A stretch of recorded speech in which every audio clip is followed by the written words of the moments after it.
स्थानीय स्वशासन लोक प्रशासन के अंतर्गत आने वाला एक इंपॉर्टेंट टॉपिक। लोक प्रशासन आपके मुख्य परीक्षा का एक महत्वपूर्ण भाग है।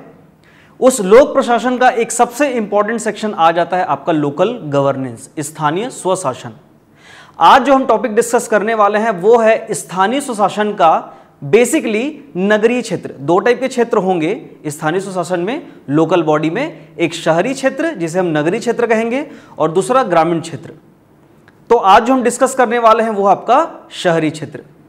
नमस्कार स्टूडेंट्स, मैं आकाश शर्मा आप सभी का स्वागत करता हूं सिविल माइंड्स एकेडमी के इस यूट्यूब प्लेटफॉर्म पर।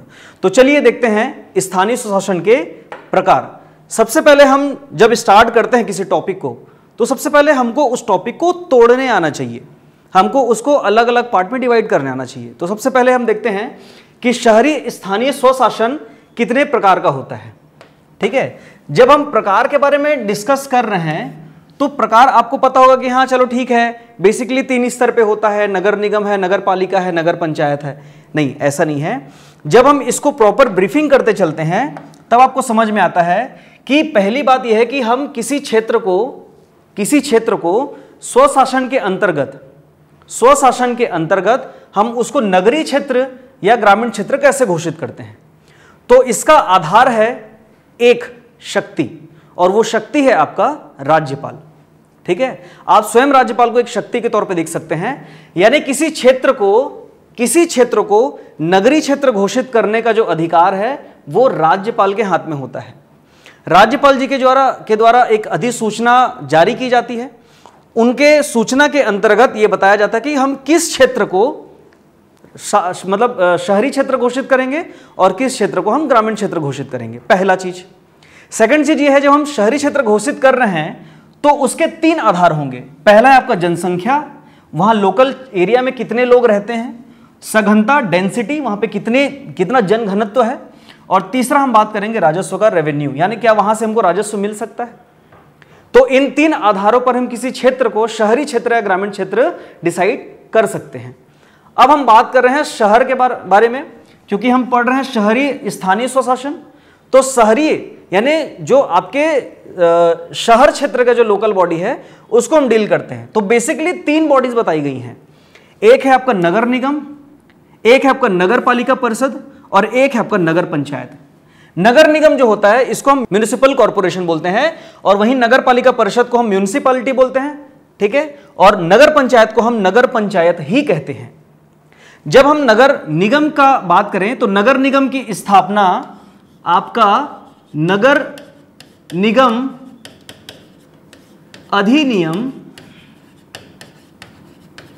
वर्ष 1956 से माना जा रहा है। ठीक है, 1956 से ये अधिनियम पूरे भारत देश में लागू है। और वहीं हम जब बात करते हैं नगर पालिका और नगर पंचायत का, तो ये दोनों एक ही अधिनियम के अंतर्गत लागू किया गया है, और वो है आपका, मैं यहां लिखते चलता हूं साथ में, नगर पालिक परिषद 1961। उसको आपको याद रखना है कि 1956 का है और ये आपका 1961 का है। इसकी विकास यात्रा पे हम एक अलग से वीडियो लेकर के आएंगे। ठीक है, उसको भी आप देखिएगा। नगर निगम को लेकर के आपको साधारणतः जो अन्य किताबें हैं उसमें 1 लाख जनसंख्या देखने को मिलता है कि 1 लाख किसी क्षेत्र में 1 लाख से ज्यादा जनसंख्या अगर रहती है तो उसको हम नगर निगम कह देते हैं, लेकिन ये गलत है। ठीक है, ये डेटा क्या है आपको गलत है। अधिकतर किताबों में ये नोटिस किया जाता है, तो इसलिए हमने इसको क्या किया, एक अलग से पॉइंट आउट किया है कि ये 1 लाख नहीं होगा, ये क्या होगा, 3 लाख होगा। ठीक है, ऐसा क्षेत्र जहां जनसंख्या 3 लाख से ज्यादा होगा, ऐसे क्षेत्रों को हम नगर निगम कहेंगे। राइट, नगर निगम कहेंगे। जब हम नगर पालिका परिषद की बात करते हैं तो ये जनसंख्या 20,000 से 1 लाख आपको अलग अलग किताबों में मिलेगा, लेकिन हम काउंट करेंगे 20,000 से लेकर के 3 लाख तक का, 20,000 से 3 लाख तक का। और जब नगर पंचायत की बात करते हैं तो ये 5,000 से 20,000 दिखता है, और ये 5 न होकर के आपका है 10,000 से 20,000। ठीक है, ये आपको ध्यान रखना है जब आप अधिनियम को पढ़ते हैं। और जो आज के डेट पे आप लोकल बुक्स या लोकल पब्लिकेशन की जो बुक्स आप पढ़ते हैं उसमें डेटा काफ़ी गलत देखने को मिलता है। ठीक है, तो आप इन डेटास को नोट करेंगे कि नगर निगम अधिनियम 1956 के तहत जनसंख्या 3 लाख से ज्यादा अगर होती है तो उस क्षेत्र को हम नगर निगम घोषित कर देते हैं। लेकिन जनसंख्या बस होने से नहीं होता, वहां पे डेंसिटी भी होनी चाहिए। ठीक है, डेंसिटी भी होना चाहिए, साथ में रेवेन्यू भी होना चाहिए। दूसरा, नगर पालिका परिषद जब हम घोषित कर रहे हैं तो जनसंख्या 20,000 से 3 लाख होना चाहिए, और 20,000 से नीचे यानी 10,000 से 20,000 को अपन क्या बोल देंगे, नगर पंचायत हम कह सकते हैं। इसके नीचे वाले जो होते हैं वो ग्रामीण क्षेत्र में आ जाते हैं। राइट, ये जो 3 प्रकार बेसिकली होंगे, नगर निगम, नगर पालिका परिषद और नगर पंचायत। इसके अलावा हमारे जो और अन्य प्रकार हैं वो कौन से देखते हैं। अगला जो हमारा प्रकार आ रहा है वो है अधिसूचित क्षेत्र को लेकर के, ये है शेड्यूल्ड एरिया। हम शेड्यूल्ड एरिया किसको बोलेंगे, पहली बात राज्यपाल के द्वारा किसी क्षेत्र को अधिसूचित क्षेत्र घोषित किया जा सकता है। लेकिन उस क्षेत्र को अधिसूचित कैसे घोषित करें, वहां पर 50% जनसंख्या, ठीक है, अगर 50% जनसंख्या यदि आपकी अनुसूचित जाति से संबंधित है, ठीक है, अनुसूचित जाति एवं जनजाति से संबंधित है, ऐसे क्षेत्र को हम क्या कहते हैं, शेड्यूल्ड एरिया। यहां पर अगर देखा जाए तो शेड्यूल्ड एरिया में सबसे ज्यादा प्रायोरिटी 50%, देखिए ये 50% कैसा है, उस जैसे मान के चलिए एरिया है तो एरिया का 50% ये आपका कैसे होना चाहिए, ये आपकी आदिवासी जनजातियां जो हैं, जो ST SC हैं, वो यहां की निवासरत होनी चाहिए। और इस 50% का, ठीक है, इस एरिया का लगभग 50% ये आपका ये डिनोट कर रहा है व्हाइट वाला, ये होनी चाहिए ST। ऐसे क्षेत्र पे जहां पे जनसंख्या आपकी 50% अनुसूचित जाति एवं जनजाति से संबंधित है, 50% जनसंख्या अनुसूचित जाति या जनजाति से संबंधित है, ऐसे क्षेत्र अधिसूचित क्षेत्र कहलाए जाते हैं। राज्यपाल जी के द्वारा इसको अधिसूचित किया जाता है कि ये शेड्यूल्ड एरिया होगा। अब हम बात कर रहे हैं यहां पे शहरी स्थानीय स्वशासन, अब ये हो गया शेड्यूल्ड एरिया।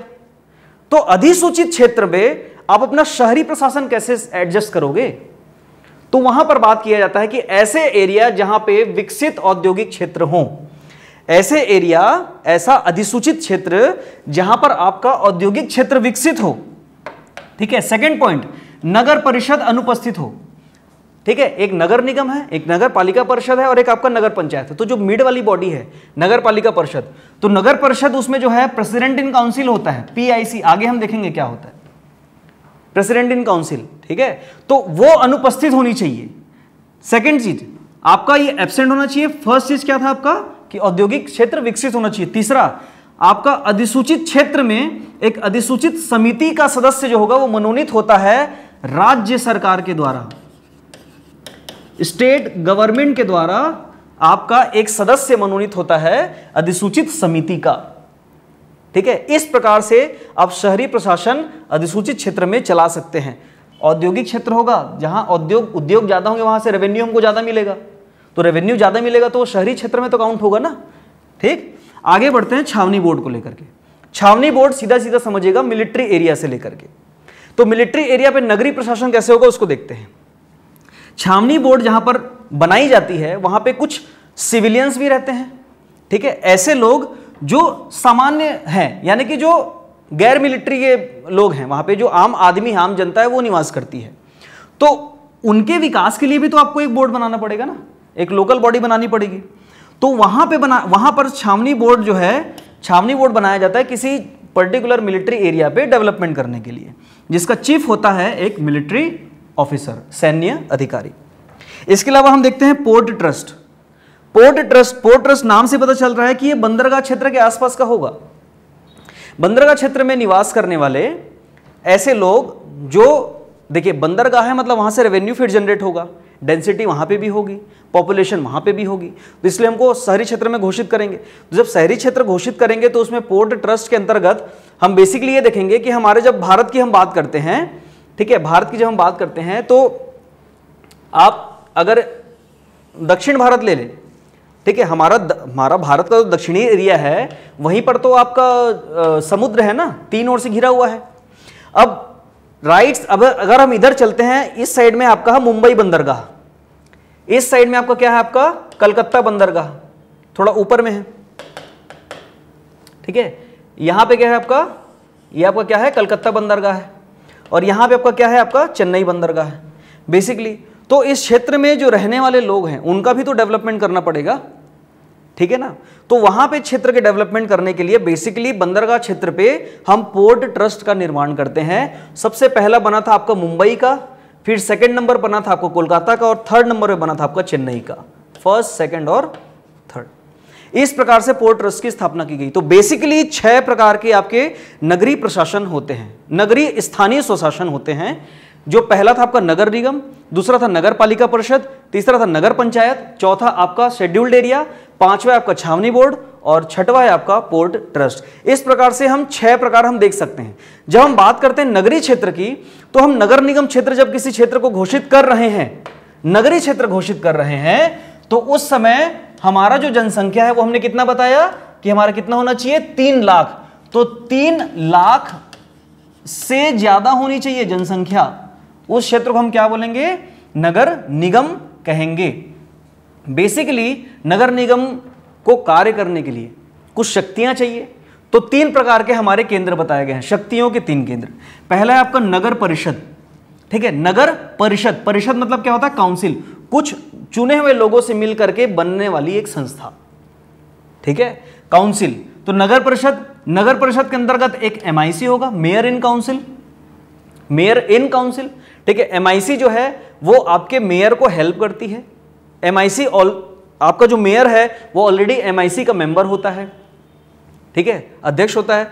अब उसमें जब अध्यक्ष बन रहा है एमआईसी, उसको एडवाइजरी बॉडी है वो मेयर की। तो एमआईसी आपका एक सोर्स होना चाहिए नगर निगम का। सेकंड है आपका स्थानीय समिति, जो लोकल कमिटीज होती हैं, ठीक है, जो वार्ड समितियां हैं, लोकल कमिटीज है। आप जब पर्टिकुलर हम जब इसमें क्लासेस स्टार्ट करेंगे, ठीक है, स्थानीय स्वशासन पे, लोकल गवर्नेंस पे जब क्लासेस स्टार्ट करेंगे, तो उसमें स्थानीय समितियों पे पूरा एक लेक्चर चलता है, राइट, उसमें आप अटेंड करिएगा। आगे हमारा कमिश्नर, कमिश्नर यानी कि होगा हमारा क्लास 1 ऑफिसर, जो कि होगा आपका IAS ऑफिसर। तो ये जो होते हैं बेसिकली 3 शक्ति के स्रोत होते हैं। शक्ति के स्रोत या शक्ति के 3 केंद्र पूछा जाएगा तो इन तीनों को आपको शामिल करना है। आगे हम देखते हैं तो नगर पालिका है। नगर पालिका जिसको हम लोग सामान्य शब्द में म्युनिसिपालिटी बोल देते हैं, वो म्युनिसिपालिटी नहीं है, वो है क्या, म्युनिसिपालिटी, म्युनिसिपालिटी, ठीक है। तो म्युनिसिपालिटी जो है उसको आपको शामिल करना है, जिसका जनसंख्या 20,000 से लेकर के 3 लाख तक होगा, ठीक है। पहले डेटा हमने गलत लिखा है ताकि आपको पहले पता चल सके कि हाँ वीडियो में डेटा कंटेंट सही लिखा है, लेकिन जब पता चले कि कंटेंट वाकई में गलत था, ठीक है, अब जो कंटेंट मिल रहा है वो सही है, तो इससे आपको याद हो जाएगा, आपकी मेमोरी में एक बार रिकॉल हो जाएगा कि नहीं 1 लाख जनसंख्या गलत है, वो कितनी है, 3 लाख है, ठीक है। शक्ति के 3 केंद्र बताए गए नगर पालिका में। पहला आपका नगर परिषद, यहां पर PIC होता है, जैसे वहां पर MIC होता था, मेयर इन काउंसिल, यहां पे क्या होता है, प्रेसिडेंट इन काउंसिल, ठीक है, यहां पे क्या होगा, प्रेसिडेंट इन काउंसिल। दूसरा होता है वार्ड समिति। तीसरा होगा आपका शासकीय अधिकारी। शासकीय अधिकारी यानी कि आपका क्लास 2 ऑफिसर। यहां पे आपको 2 चीज देखने को मिल रहा है, एक तो शासन, एक प्रशासन, दोनों बॉडी, ठीक है, एक शासन और प्रशासन दोनों का हमको बेहतर चेहरा लोकल बॉडी में भी देखने को मिलता है, यानी कि शासन और प्लस प्रशासन दोनों मिल करके काम करते हैं। ये तो हमेशा हर जगह काम करते हैं, लेकिन उदाहरण के तौर पे यहां पे आप देख सकते हैं। अब इसी नगर पालिका के अंतर्गत हम समझें तो बेसिकली नगर पालिका के कर्मी होते हैं, वो भी 3 कैटेगरी में नगर पालिका के कर्मी होते हैं। एक होते हैं पृथक कर्मी, क्या होते हैं, एक होते हैं पृथक कर्मी, और पृथक कर्मी को कहते हैं हम सेपरेट, ठीक है। पहला क्या होगा, सेपरेट। दूसरा क्या होगा आपका एकीकृत, एकीकृत को हम क्या कहेंगे, यूनाइटेड। और तीसरा होगा आपका समेकित यानी कि इंटीग्रेटेड। जब हम पृथक कर्मी की बात करते हैं तो पृथक कर्मी ऐसा कर्मी है जिसका प्रबंधन और नियंत्रण, क्या हम बात कर रहे हैं, प्रबंधन प्लस नियंत्रण, ठीक है, प्रबंधन प्लस नियंत्रण हम दोनों की बात करें तो प्रबंधन प्लस नियंत्रण दोनों लोकल बॉडी के हाथ में होता है। पृथक नगर पालिका कर्मी की हम बात कर रहे हैं, ठीक है। वहीं जब बात करें एकीकृत यानी यूनाइटेड, इसके प्रबंधन और नियंत्रण का पूरा जो काम है वो राज्य सरकार अकेले करती है, ठीक है। ये सुनने में एक लग रहा है लेकिन है नहीं, ठीक है, लेकिन ये है नहीं। अब तीसरा हम देखते हैं इंटीग्रेटेड। इंटीग्रेटेड में क्या है, स्थानीय प्लस राज्य सरकार दोनों के द्वारा इसको देखा जा रहा है, ठीक है, यानी प्रबंधन और नियंत्रण दोनों की जिम्मेदारी समेकित कर्मचारी पे आपके स्थानीय और राज्य सरकार दोनों के द्वारा वहन की जाएगी। ठीक है, ये इस प्रकार से है, इसका स्क्रीनशॉट लेंगे, आगे बढ़ते हैं। ठीक है, देखिए इसमें एक चीज और अपन ऐड कर सकते हैं कि जब हम बात करते हैं ट्रांसफर का, ठीक है, जो कर्मचारी होते हैं ना वो ट्रांसफर होते हैं। जैसे आप मान के चलिए लोकल बॉडी में जो एम्प्लॉइज हैं वो स्टेट गवर्नमेंट के एम्प्लॉइज, मतलब स्टेट गवर्नमेंट के अंडर पे काम करने स्टार्ट करते हैं, और स्टेट गवर्नमेंट के कुछ एम्प्लॉइज नगर पालिका पे शिफ्ट होते हैं। वो किस तरीके से होते हैं, स्थानीय निकाय पे, ठीक है, अगर ऐसा पृथक कर्मी जिसपे पूरा कंट्रोल लोकल बॉडी या स्थानीय निकाय के द्वारा हो, तो उस पर यानी उस व्यक्ति का, उस कर्मचारी का ट्रांसफर, ठीक है, ट्रांसफर की हम बात करते हैं, वो बिल्कुल नहीं होगा, लोकल बॉडी पे ही वो सीमित रहेगा, वो आपका राज्य लेवल पे या उसके ऊपर लेवल पे नहीं जा पाएगा। लेकिन जब हम बात करते हैं एकीकृत और समेकित का, तो इस पे देख सकते हैं कि राज्य सरकार और लोकल बॉडी दोनों यहां पे पार्टिसिपेशन दिखा रहा है। तो एकीकृत की बात करें चाहे इसकी बात करें, दोनों में आपका जो कर्मी है, कर्मी का ट्रांसफर हो जाएगा। कैसे होगा, वो लोकल बॉडी से स्टेट गवर्नमेंट के पास जा सकता है और स्टेट गवर्नमेंट से वो लोकल बॉडी में ट्रांसफर किया जा सकता है, ठीक है, बाय ट्रांसफर ऑर्डर। ठीक है, इस तरीके से ये हैंडल किया जाता है। और अगर हम बात करते हैं स्थानीय और राज्य सरकार की, तो आपका देखिए स्थानीय निकाय की जब बात करें, केवल पृथक कर्मी की हम बात करते हैं। ठीक है, अगर हम बात करते हैं स्थानीय निकाय का, तो स्थानीय निकाय का सबसे अच्छा एग्जांपल है आपका हरियाणा और पंजाब। हरियाणा और पंजाब ये दो ऐसे राज्य हैं जहां पे आपके स्थानीय निकाय का सिस्टम चालू है, नगर पालिका कर्मी का। और जब एकीकृत और समेकित की बात करें, तो इसके लिए, इन दोनों के लिए पॉइंट आता है आपका, एक तो यूपी है, इसके जस्ट नीचे में आपका मध्य प्रदेश है, बाजू में आपका महाराष्ट्र है। ठीक है, तो ये बेसिकली 3 स्टेट हैं, यूपी, एमपी और महाराष्ट्र। और चूंकि मध्य प्रदेश हमारा मातृत्व राज्य है, ठीक है, तो इसलिए एमपी के थ्रू हमारे छत्तीसगढ़ में भी ये लागू होता दिखाई देता है। यानी छत्तीसगढ़ में भी स्थानीय और राज्य सरकार दोनों बॉडी का यहां पे एग्जीक्यूशन दिखाई देता है, वो कर्मी को लेकर के। ठीक, आई होप आपको समझ में आया होगा। चलिए आगे बढ़ते हैं। आगे आ रहा है आपका नगर पंचायत। ठीक है, नगर पंचायत के बारे में बात करें तो इसकी जनसंख्या 10,000 से लेकर के कितनी है, 20,000। 10,000 से लेकर के कितनी है आपकी, 20,000 जनसंख्या होनी चाहिए। शक्ति के 3 केंद्र यहां बताए गए हैं। ठीक है, जैसे वहां MIC था नगर निगम में, नगर पालिका में PIC था, आपकी नगर पंचायत में भी PIC है। यहां भी वार्ड समितियां होंगी और यहां पे भी एक शासकीय अधिकारी होगा जो कि क्लास 2 ऑफिसर्स होंगे। तो इस प्रकार से आपका जो लोकल बॉडी का जो प्रकार है, टाइप है, वो यहां पर आकर के कंप्लीट होता है। हम अगर आगे देखें तो लोकल बॉडी को काफी अच्छे तरीके से एक्सप्लेनेशन करने के लिए आपको क्लासेस अटेंड करनी पड़ती हैं, राइट। तो क्लासेस में जब उसको इंट्रोड्यूस करते हैं, अपने खुद के साथ उसको तालमेल बैठाते हैं, उसकी अंडरस्टैंडिंग डेवलप करते हैं। किसी चीज को पढ़ना बस काफी नहीं होता, उससे दोस्ती करना जरूरी है, उसको आत्मसात करना जरूरी है, ठीक है, उसको समझना जरूरी है। तो इस वीडियो को देख करके अगर आपको कुछ भी क्वेश्चंस आए होंगे मन में तो आप बिल्कुल पूछिएगा, राइट। आगे हम अनाउंसमेंट करना चाहेंगे कि सब इंस्पेक्टर की टेस्ट सीरीज चल रही है जो पूर्णतः निःशुल्क है। टोटल 12 टेस्ट होंगे 7 अगस्त, ठीक है, 7 अगस्त से आपका टेस्ट सीरीज स्टार्ट हो चुका है, ये मेगा टेस्ट का, ठीक है। मेगा टेस्ट हमारा 7 अगस्त से स्टार्ट हो रहा है और ये टोटल इसमें जो है 6 टेस्ट चलेंगे। ये कंप्लीट सिलेबस पर बेस्ड होगा, कंप्लीट सिलेबस पर बेस्ड होगा। अभी टाइम नहीं निकला है, आप पेपर को ज्वाइन कर सकते हैं क्योंकि विद इन 2 मंथ हमारा SI का एग्जाम होने वाला है, ठीक है। तो हमको प्रिपरेशन करने के लिए हमको ज़्यादा टाइम वेस्ट नहीं करना चाहिए, अपने आप को एनालाइज करना बहुत जरूरी है। नेक्स्ट हम देखें तो CGPSC की हमारी टेस्ट सीरीज चल रही है जिसमें 37 टेस्ट होंगे। मॉड्यूल 1 में होगा टोटल 15 टेस्ट, मॉड्यूल 2 में होगा 7 टेस्ट और मॉड्यूल 3 में होंगे 15 टेस्ट। और ये टोटल मॉड्यूल 3 के कंप्लीट सिलेबस पर बेस्ड होंगे, यानी कि पेपर 1 जो PSC प्रीलिम्स का जो पेपर 1 आता है ना, जिसमें Indian GS plus Chhattisgarh GS दोनों पूछा जाता है, उस पर बेस्ड ये मेगा टेस्ट होगा। हमारी क्लासेस ऑलरेडी स्टार्ट हो चुकी हैं। 15 अगस्त पे हमने कुछ ऑफ़र रखे थे, यानी कुछ हमने बच्चों को उनकी सुविधा के हिसाब से हमने उनको कुछ ऑफ़र किया था अफोर्डेबल प्राइस पे, ठीक है। तो ऑलरेडी वो एडमिशन हमारे अभी भी चल रहे हैं। यूपीएससी के, सीजीपीएससी के मेंस प्रीलिम्स और सीजीजीएस प्लस एप्टीट्यूड रीजनिंग की क्लासेस हमारी बाईलिंगुअल हैं, इंग्लिश और हिंदी दोनों मोड को लेकर के। क्लासेस हमारी अभी ऑफलाइन चल रही है और ऑनलाइन आप लोग के लिए बहुत जल्द लेकर के आने वाले हैं। आई होप आज का वीडियो आपको पसंद आया होगा, तो वीडियो को लाइक करें, शेयर करें, चैनल को सब्सक्राइब करें, साथ ही साथ बेल आइकन को प्रेस करें ताकि आपको डेली नोटिफिकेशन मिलती रहे। तो आज का लेक्चर हम यहीं पर समाप्त करते हैं। धन्यवाद, जुड़े रहिए सिविल माइंड्स एकेडमी के साथ।